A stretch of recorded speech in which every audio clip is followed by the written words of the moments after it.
الرحمن الرحیم۔ آج کے سبق کا ہم آغاز کرتے ہیں۔ آج ہمارا سبق نمبر 9 ہے اس 15 روزہ کورس کا، اور آج کا سبق ایک خاص حوالے سے اہم بھی ہے۔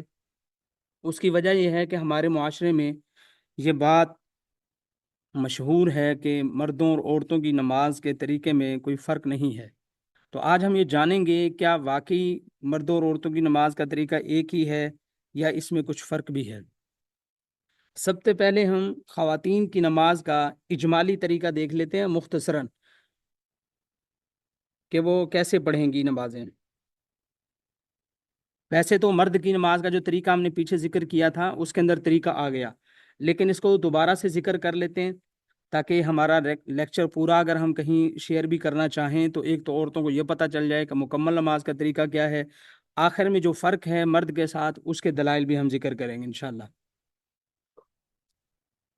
تو دیکھیے اس میں جو اجمالی طریقہ ہے عورتوں کی نماز کا، اس میں یہی ہے کہ نماز کی نیت کرتے ہوئے قبلے کی جانب رخ کر کے کھڑی ہو جائیں گی اور سر کو معتدل انداز سے اپنے حالت پر رکھا جائے، نہ بالکل نیچے کی طرف جھکایا جائے اور نہ ہی بالکل اوپر اٹھا لیا جائے۔ پیروں کی انگلیاں قبلہ رخ رکھی جائیں گی، دونوں پیروں کو نہ ملا کر رکھا جائے بالکل اور نہ ہی کافی فاصلہ ہو، بلکہ اتنا ہی فاصلہ موجود ہو جو عام حالات میں چلتے چلتے فوراً رک جانے کے وقت ہوتا ہے۔ تو متوسط ڈیڑھ ڈول کی جو عورتیں ہیں وہ 4 انگلی کا فاصلہ رکھ سکتی ہیں، تو باقی صحت کے اعتبار سے رکھا جا سکتا ہے فاصلہ۔ نگاہ سجدے کی جگہ پر رکھی جائے گی اور پھر تکبیر تحریمہ کہتے ہوئے اللہ اکبر کہیں گے، ہاتھ اٹھائیں گے۔ تکبیر تحریمہ کے لیے ہاتھ عورتیں سینے تک اٹھائیں گی، ہاتھ آستین سے نہ نکالیں، ہتھیلیوں کا رخ جو ہے وہ قبلے کی جانب ہوگا۔ انگلیوں کو نہ بالکل ملانا چاہیے نہ باہم فاصلہ رکھنے کا اہتمام کرنا چاہیے، یعنی جتنا وہ نارمل فرق ہے طبی حالت جو ہوتی ہے، اور ان کو انگلیوں کو موڑنا بھی نہیں چاہیے۔ اسی طرح ہاتھ سینے تک اٹھانے کے بعد تکبیر کہی جائے۔ ہاتھ باندھنے کی کیفیت یہ ہو کہ دائیں ہاتھ کی ہتھیلی بائیں ہاتھ کی پشت پر رکھ لی جائے اور انگلیوں سے ہلکا وغیرہ بنا کر کلائی نہ پکڑی جائے، اور پھر ثنا پڑھے، سبحانک اللہم و بحمدک و تبارک اسمک و تعالی جدک و لا الہ غیرک۔ پھر تعوذ پڑھنا ہے، تسمیہ پڑھنی ہے، سورہ فاتحہ ہے، اس کے بعد آمین کہنی ہے، اور اس کے بعد پھر کوئی اور صورت ملا سکتی ہیں، اور پھر اس کے بعد پہلی رکعت مکمل، پھر دوسری رکعت،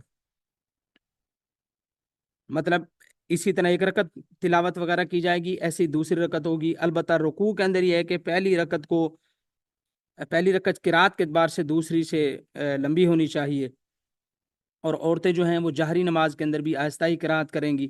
باقی رکوع میں جاتے وقت تکبیر کہیں گی، رکوع میں صرف اتنا جھکنا ہے کہ گھٹنوں تک ہاتھ پہنچ جائیں بس، اور گھٹنوں پر ہاتھ یوں ہی رکھے مضبوطی سے نہ پکڑے، صرف مطلب ہاتھ لگانا ہے گھٹنوں کو، اور گھٹنوں کو موڑ کر رکھے، جیسے مردوں کے لیے حکم ہے نا کہ ٹانگیں بالکل اکڑا کے رکھنی ہے، یعنی مطلب سیدھی ٹانگ رکھنی ہے بالکل، ایسے عورتوں کے لیے حکم نہیں ہے، بلکہ اپنے گھٹنے آگے کی طرف تھوڑا سا نکال لے تاکہ ہاتھ جلدی گھٹنے تک پہنچ جائیں، اور بازو کو پہلو سے ملا دے اور انگلیاں بھی ملا کر رکھے۔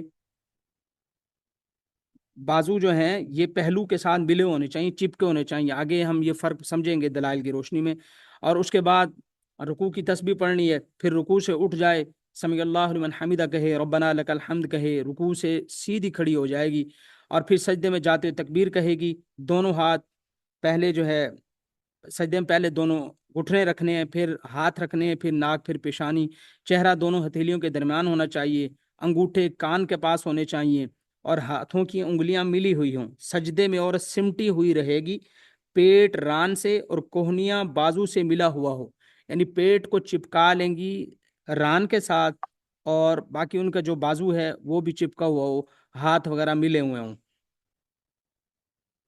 سجدے میں سرین اونچی نہ کرے، عورت سجدے کی حالت میں مرد کی طرح سرین اونچی نہیں کرے گی، اور پھر سجدے کی تسبیح پڑھے گی، پھر سجدے سے اٹھ جائے، سجدے سے اٹھتے وقت پھر تکبیر کہے، اور جلسے میں یہ دعا پڑھ لے، رب اغفر لی یا اللہم اغفر لی۔ یہ دعا جیسے ہم نے ذکر کیا تھا کہ ایک مرتبہ اتنی دیر چپ بیٹھا جائے، یا کم از کم یہ دعا پڑھ لی جائے، پھر دوسرا سجدہ کر لے، اس طرح اس کی ایک رکعت مکمل ہو جائے گی۔ دوسرے سجدے کے بعد دوسری رکعت کے لیے کھڑی ہو جائے، سجدہ سے اٹھ کر سیدھی کھڑے ہو جانا ہے، بیٹھنا نہیں ہے۔ سجدے سے اٹھتے وقت پہلے چہرہ پھر ہاتھ پھر گھٹنے اٹھائے گی، اٹھتے وقت بغیر عذر کے زمین پر ہاتھ نہ رکھے، جیسے کہ ہم نے پیچھے پڑھا تھا کہ حضور کی عادت مبارکہ یہی تھی۔ دوسری رکعت میں ثنا اور تعوذ نہیں پڑھنا، اس کے بعد باقی جو ہے بسم اللہ پڑھ کے سورہ فاتحہ پڑھے گی، پھر بسم اللہ پڑھ لے۔ افضل یہ ہے کہ سورہ فاتحہ کے بعد جو سورت پڑھنی ہے، افضل یہ ہے کہ تب بھی بسم اللہ پڑھنی چاہیے، اور پھر اس کے بعد سورت۔ اور باقی جو ہے رکعت دوسری ویسے پڑھنی ہے، البتہ قعدہ میں جب بیٹھے گی دونوں ہاتھ ران پر رکھے، سرین کے بل بیٹھے۔ یہ آگے آ جائے گا تفصیل چل کے کہ سرین کے بل کیسے بیٹھنا ہے۔ دونوں پاؤں دائیں جانب نکال لے، عورت تشہد پڑھے، پہلے سے قعدے کے اندر تشہد تک پڑھے گی، کھڑی ہو جائے گی تشہد پڑھ کے، دوسرے کے اندر باقی پھر وہی ہے کہ آگے دروشی پڑھنی ہے، دعا بھی پڑھنی ہے۔ انگلی کے اشارے کا جو پیچھے ہم تذکرہ کر کے آئے ہیں وہی ہے کہ اشارے کے موقع پر خنصر اور بنصر کو موڑ لیا جائے۔ خنصر بنصر انگلی کا چھوٹی اور چھوٹی کے ساتھ والی، اور وسطیٰ اور ابہام جو ہے، وسطیٰ کہتے ہیں بیچ والی بڑی انگلی کو، اور ابہام کہتے ہیں انگوٹھے کو۔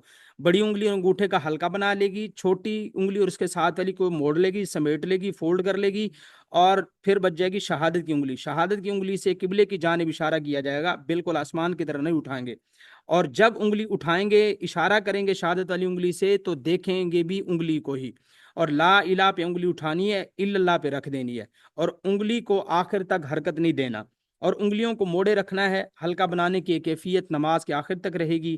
بہرحال جب وہ اشارہ کر لے گی درود ابراہیمی پڑھے گی، پھر دعا پڑھے گی، اور سلام پھیرنے کا جو طریقہ ہم نے پڑھا تھا کہ پہلے دائیں طرف پھر بائیں طرف، سلام میں دائیں طرف فرشتوں کی نیت کر لے گی، اور باقی سلام بھی جو ہے وہ آہستہ ہی کہنا ظاہر ہے۔ اس کے بعد 3 مرتبہ استغفار حضور سے ثابت ہے کہ عورت بھی 3 مرتبہ استغفر اللہ استغفر اللہ استغفر اللہ کہے گی۔ اس کے بعد دعا پڑھنا بھی ثابت ہے، اللہم انت السلام ومنک السلام تبارک یا ذی الجلال والاکرام، اللہم اعنی علی ذکرک و شکرک و حسن عبادتک۔